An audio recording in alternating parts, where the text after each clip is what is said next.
Hello everybody, Edwin here, and today I want to show you my new place in Kaohsiung.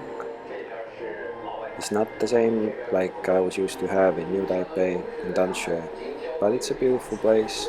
It's clean and recently renovated. I'm probably the first tenant living in it after the renovations. Still don't have any furniture. Here's my wife. She's just taking a rest. And my little dog. The special thing about this apartment is that its owner didn't mind me having a dog because she has the dog herself.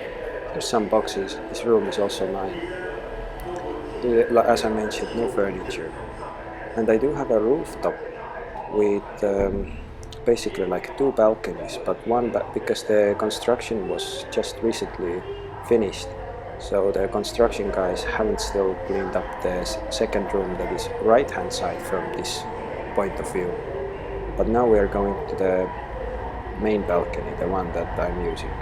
Here I have the washing machine, which was just running, and now I'm gonna hang out all the clothes to this rack that I got from Ikea. View is great.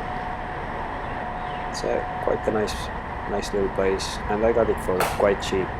It's 12,000 new Taiwan dollars, but because I'm a Taiwanese, so I will get a little discount on it, thanks to the government and their efforts for affordable housing. And this is how I live. Wish me luck. I'm gonna get some more furniture in the near future. See you guys all later. Love and peace.